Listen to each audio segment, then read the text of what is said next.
Buenos días, que el Señor les bendiga. Hoy en este tiempo ya de fin de año, quiero compartir con ustedes una palabra que está en el Evangelio de San Lucas, en el capítulo 2, versos 41 al 52.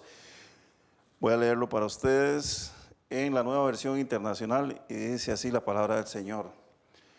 Los padres de Jesús subían todos los años a Jerusalén para la fiesta de la Pascua.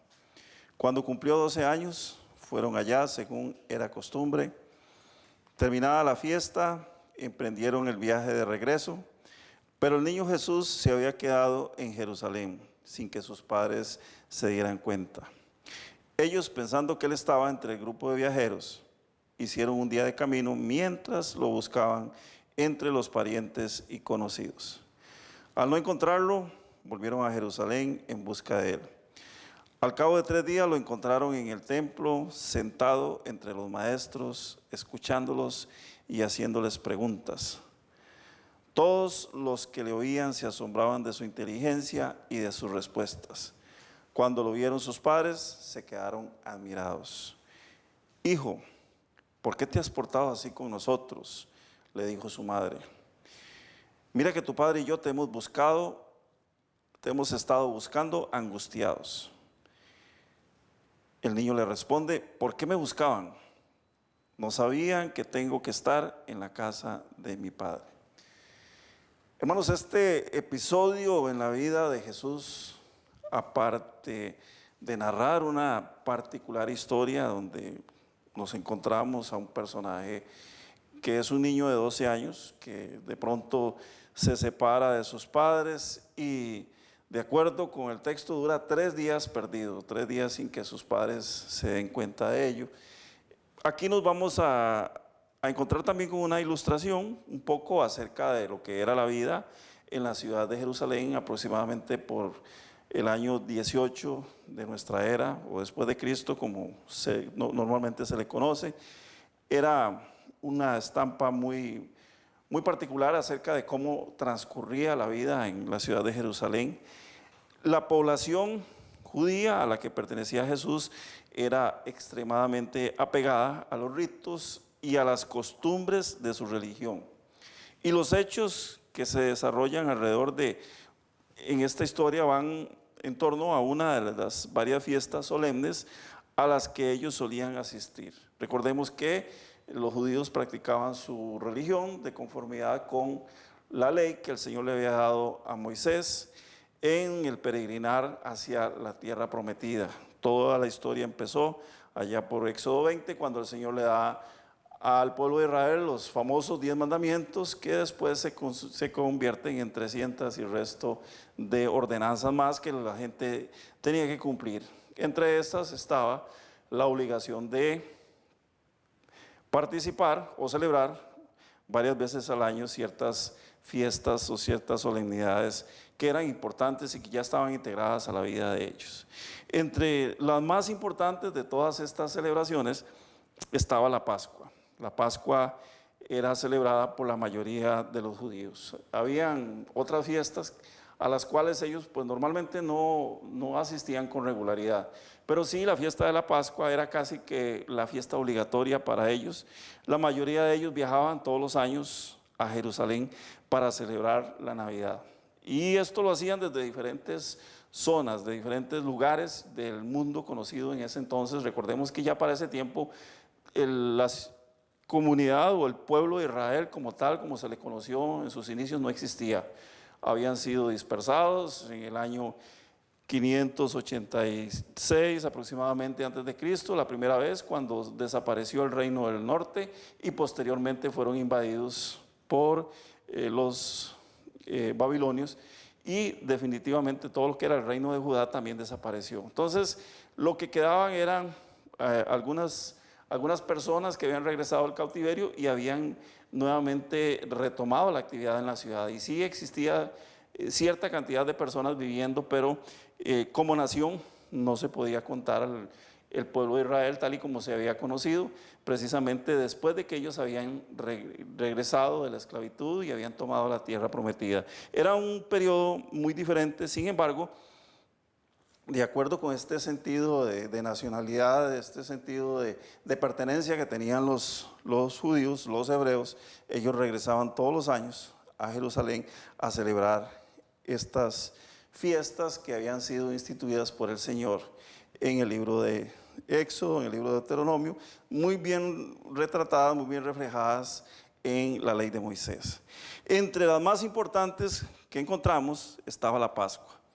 Y aquí vamos a encontrar que, de acuerdo a lo que Éxodo 2 nos enseña, habían 4 aspectos importantes que debemos recalcar. El primero de ellos era que la Pascua significaba la preparación que el pueblo de Israel tuvo que hacer en Egipto para poder tener una salida victoriosa después de más de 400 años de esclavitud. Se calcula que aproximadamente son unos 430 años que el pueblo estuvo cautivo en Egipto, aproximadamente, porque no hay un registro exacto. Entonces el primer punto era ese, la preparación que ellos habían tenido que tener precisamente para salir en victoria de la nación de Egipto. El segundo punto importante era que la Pascua significaba el paso del ángel de la muerte por sobre las casas de los hebreos. Había habido un día especial en el cual, de acuerdo a la última de las plagas que Dios había decretado para el pueblo de Egipto, donde definitivamente el faraón no pudo resistirse y entonces dio el sí para que el pueblo saliera, y ese fue que ese día el ángel de la muerte pasaría por todas las casas y tomaría a los primogénitos de cada familia. El ángel de la muerte pasó sobre las casas de los hebreos, recordemos esto, cuando todavía ellos eran esclavos en Egipto, pero el Señor les preservó la vida a los primogénitos.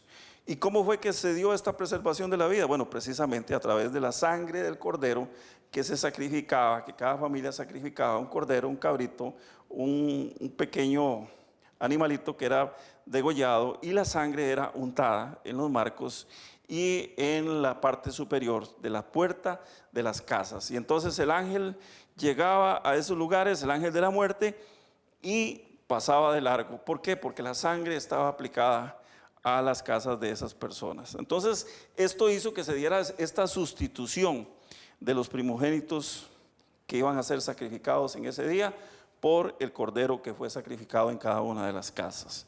El segundo aspecto con respecto al significado de la Pascua es que, como la celebración se llevaba a cabo a inicios de año, significaba también un reinicio en todas las actividades que las personas tenían en su vida.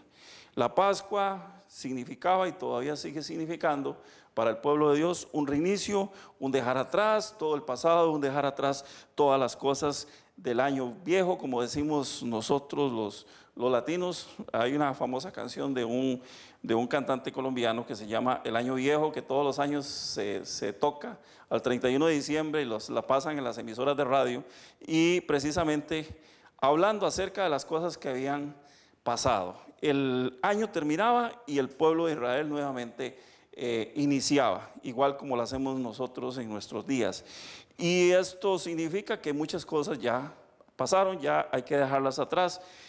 En este aspecto importante se recalcaba la salida de Egipto, donde el pueblo había dejado atrás su pasado, un pasado de esclavitud, un pasado de torturas, un pasado de pecado, para entrar en una nueva etapa. Una etapa donde tendrían que enfrentarse día a día con el Dios vivo, donde tendrían la posibilidad también de disfrutar las maravillas, de disfrutar de todas las cosas hermosas que el Señor les ofrecía, pero también tenían que sujetarse a su ley. Recordemos que mientras el pueblo estaba en Egipto no había ley. Mientras el pueblo estaba en Egipto, ellos vivían de acuerdo al conocimiento que cada uno tenía del Señor, y aunque sabían que por su genealogía ellos habían sido escogidos por Dios como pueblo, no tenían una estructura para guiarse. Y precisamente esto fue lo que significó la ley que Dios le dio a Moisés en el Sinaí.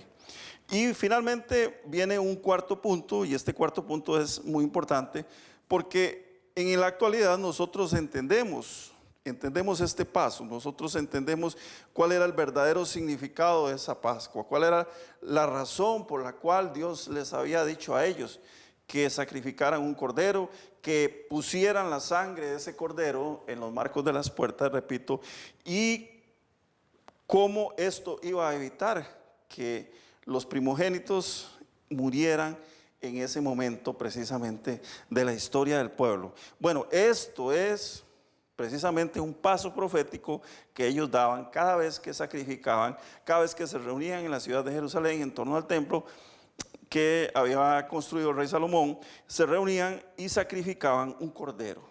Después de sacrificar este cordero, esparcían la sangre. Y estaban, aunque sin saberlo, ellos estaban profetizando acerca de ese sustituto que dejaría literalmente su vida en un madero para obtener delante de Dios el perdón de nuestros pecados. Este que sería sacrificado de una vez y para siempre, como lo dice el libro de los Hebreos. El sacrificio de Cristo fue un sacrificio de una vez y para siempre. No era necesario ningún otro sacrificio más. Pero mientras ellos celebraban las fiestas, este sacrificio se recordaba y cada vez que ellos lo celebraban se profetizaba de acuerdo a lo que se había estatuido en la celebración que ellos llevaban a cabo. Así que este que sería sacrificado sobre la cruz, esta cruz también sería impregnada con su sangre, con su propia sangre, y es justamente este personaje, el mismo que en la historia leída al inicio del Evangelio de San Lucas, en el capítulo 2, se aparta de su familia y se queda en el templo, nada más y nada menos que hablando con las autoridades religiosas de la época. Él se reúne a hablar con los maestros de la ley y se queda hablando con respecto a todas las cosas relativas a los misterios del reino de Dios. Nosotros tal vez podríamos imaginarnos un poquito con respecto a eso, pero qué tan grande, qué tan fuerte era la profundidad con la que Jesús les hablaba a ellos, que ellos los escuchaban. Todos sabemos que los niños en la antigua religión judía y todavía en la actualidad los niños tienen un papel secundario, no son tomados en cuenta, no se les da importancia hasta que cumplan su mayoría de edad. Sin embargo, Jesús, un niño de 12 años, sentado hablando con los maestros de la ley. Esto era algo maravilloso, era algo nunca visto.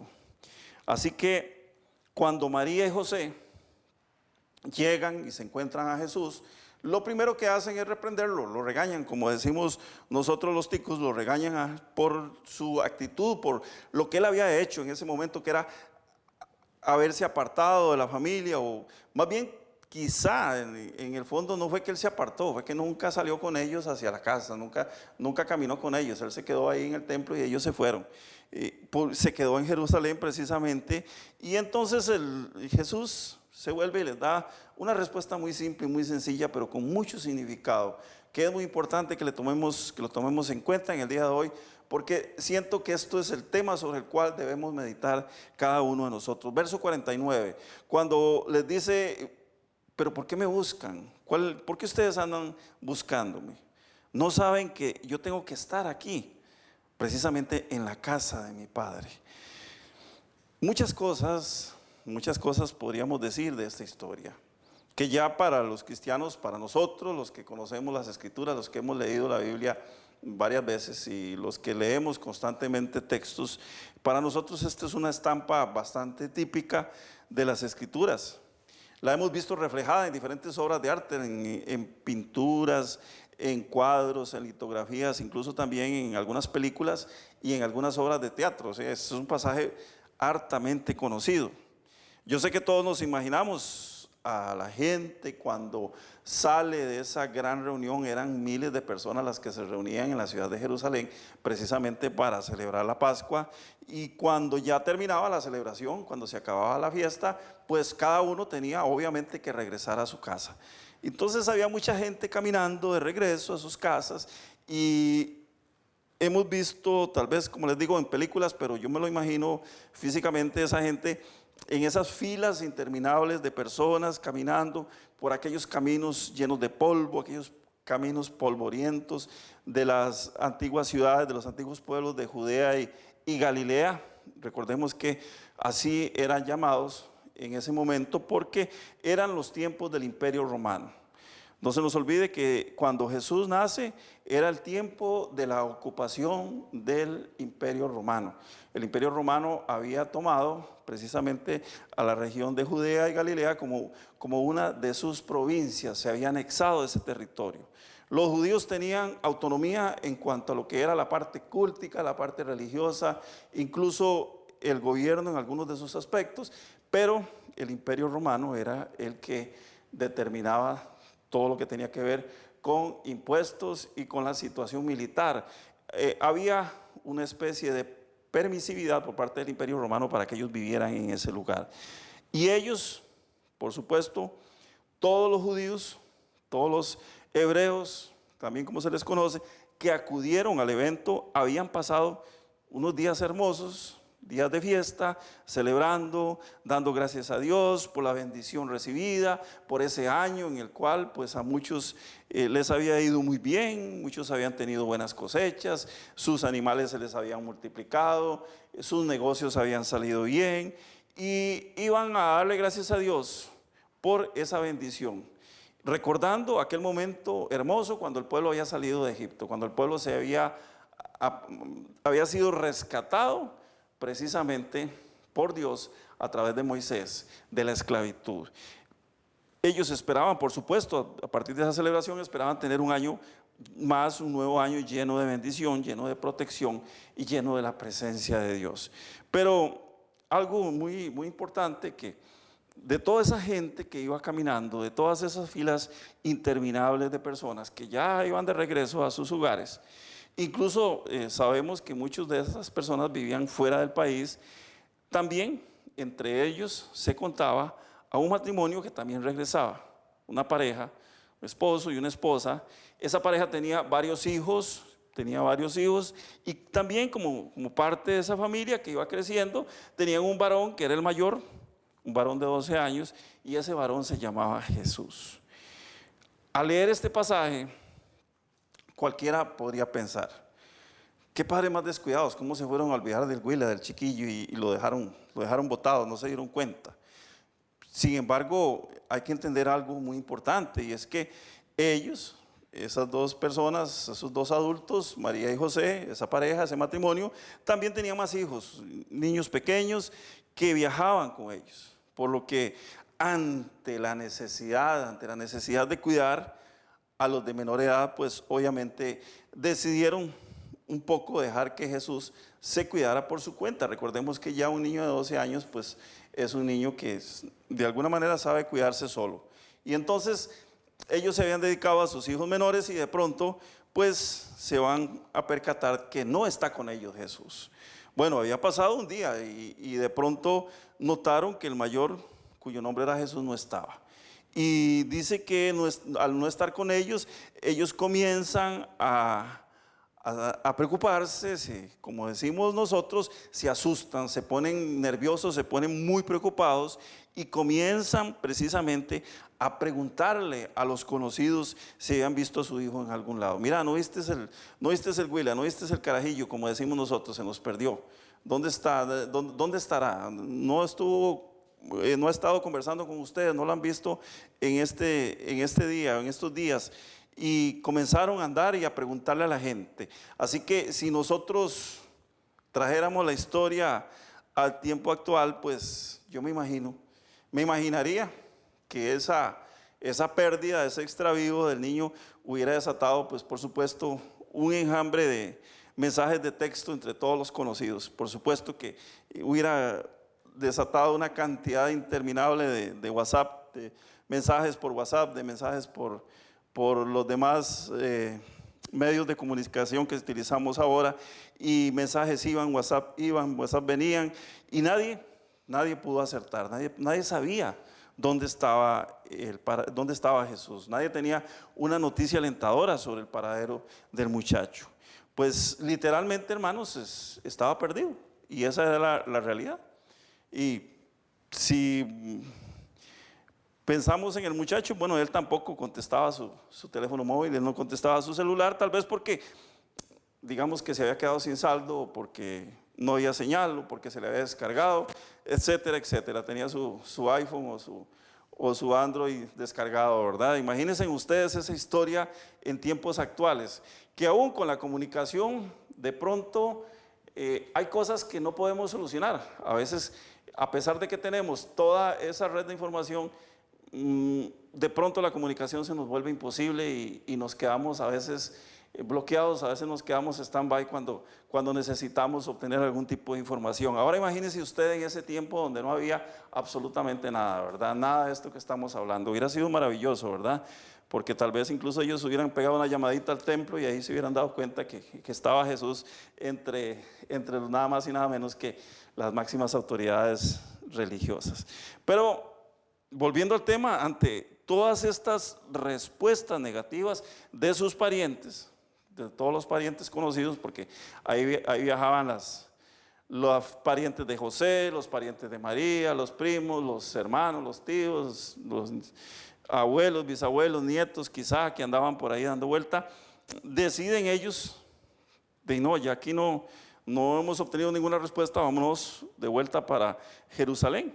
Y bueno, llegan a Jerusalén, y cuál no sería su sorpresa que se lo encuentran a Jesús ahí sentado, entre los conocedores, las personas que eran los que instruían, las personas que interpretaban precisamente la palabra de Dios en ese tiempo conocida, que era lo que se denomina, lo que se conoce como la Torá, o sea, la ley de Moisés. Y Jesús sentado en medio de ellos, hablando profundidades con respecto a las escrituras.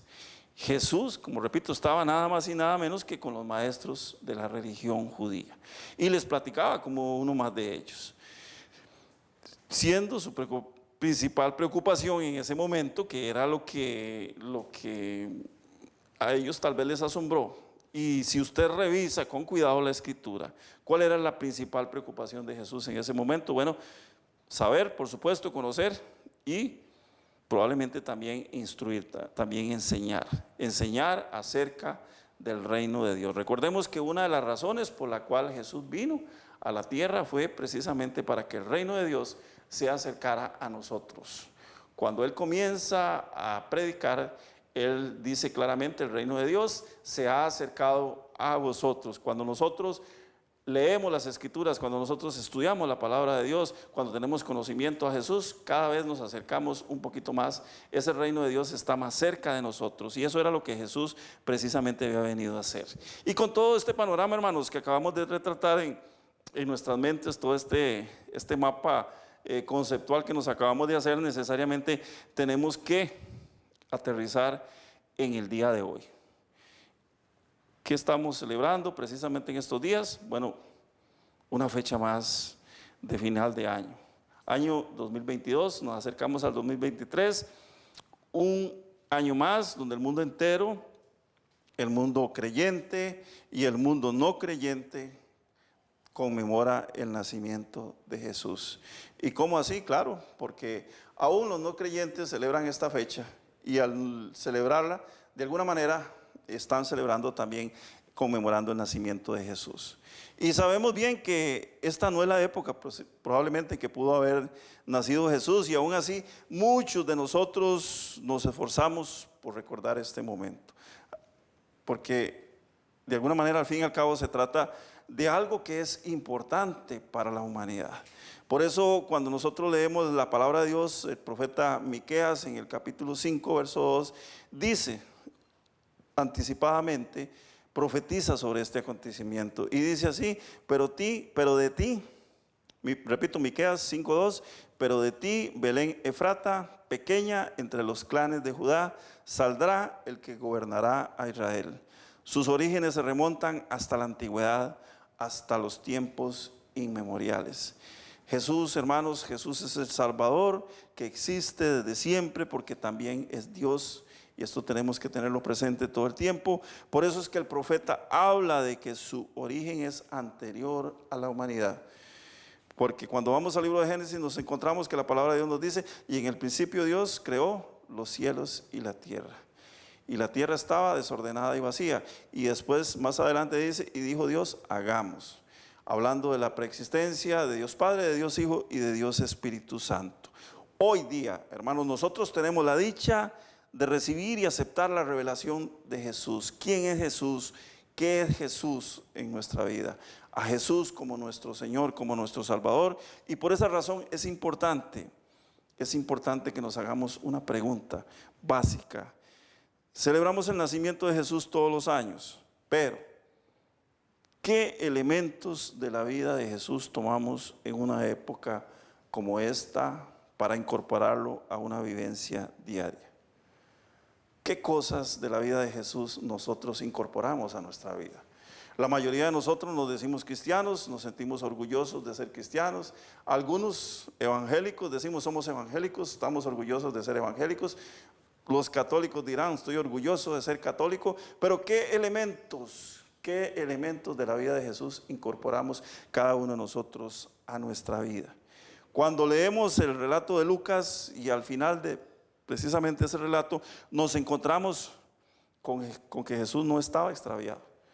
Para su padre, para su madre se había extraviado, pero realmente no estaba extraviado. Simplemente se había quedado en el mejor lugar, que era precisamente compartiendo el conocimiento del reino de Dios con todas aquellas personas que estaban interesadas en el mismo tema. Cuando nosotros compartimos el conocimiento sobre el reino de Dios, nos reunimos por lo general con gente que está interesada en el mismo tema.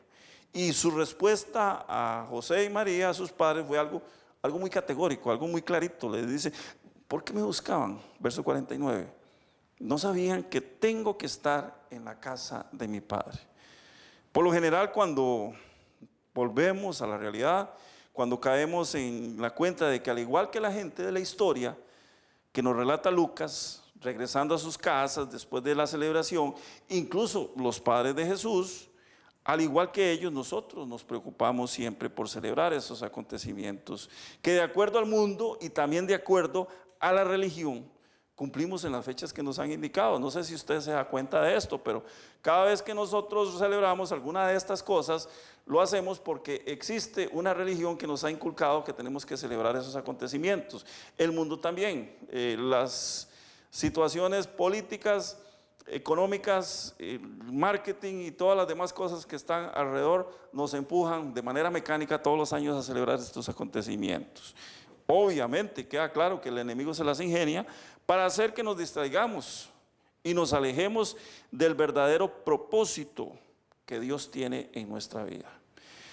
Jesús nos enseña en este pasaje que más allá de las celebraciones que llevemos a cabo, porque no lo vamos a negar, la iglesia también debe integrarse y participar de las actividades sociales. Esto es algo que no podemos dejarlo de lado. Muchas veces la gente dice, no, es que la iglesia no tiene que participar de las cosas del mundo. Falso, creo que ahí es donde hemos fallado la mayoría de los que nos decimos cristianos, la mayoría de los que nos decimos seguidores de Jesús. ¿Por qué? Por una razón muy sencilla, y es que Jesús nos enseña en este pasaje que más allá de las celebraciones que llevemos a cabo, más allá de todas esas cosas, no podemos negar, hermanos, que vivimos en sociedad. Si negamos que vivimos en sociedad, nos metemos dentro del esquema religioso que se nos ha impuesto.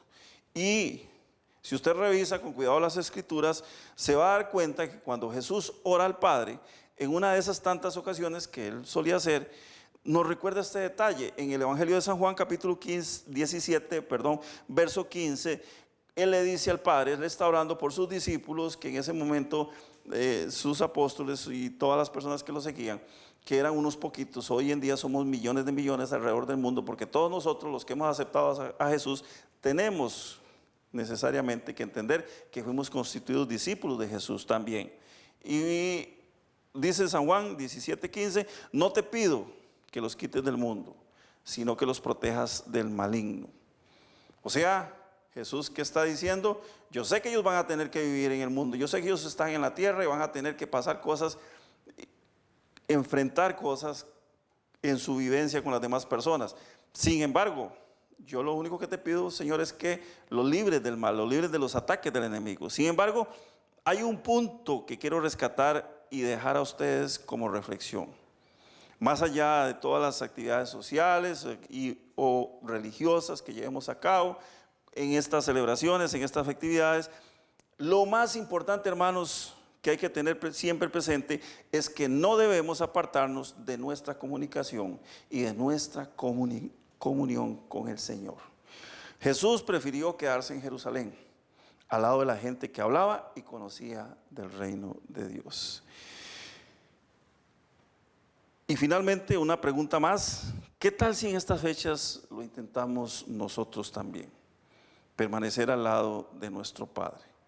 No importa, hermano, no importa qué tanto ruido haya a nuestro alrededor, no importa cuánto la gente vaya y venga, no importa cuánto la gente esté celebrando, hablemos siempre de Cristo. Compartamos su mensaje en cada oportunidad que tengamos. Los regalos son bonitos, las cenas son deliciosas, por supuesto la gente se reúne a comer costillita a la barbacoa, a comer su pierna de cerdo, a comer su pollo asado, incluso algunos comen pavo todavía en estas fechas, y reuniones hermosas, reuniones agradables con amigos, compartiendo alguna música. Pero no nos olvidemos de esto, hermanos: en toda celebración, no importa el lugar donde estemos, recordemos que Cristo murió por nosotros, y aprovechemos cada oportunidad para hablar de Él, como lo hizo Jesús aquel día en Jerusalén, cuando prefirió quedarse al lado de las personas que realmente estaban interesadas en el tema. Cada vez que usted habla de Cristo, usted está haciendo que el reino de Dios venga a las personas que lo necesitan. En este día, y ya casi a final de año, yo le bendigo en el nombre que es sobre todo nombre, en el nombre de Cristo Jesús. Y le recuerdo esto: Iglesia, Cristo viene pronto. Preparémonos para la venida gloriosa de Jesucristo. Bendiciones para todos.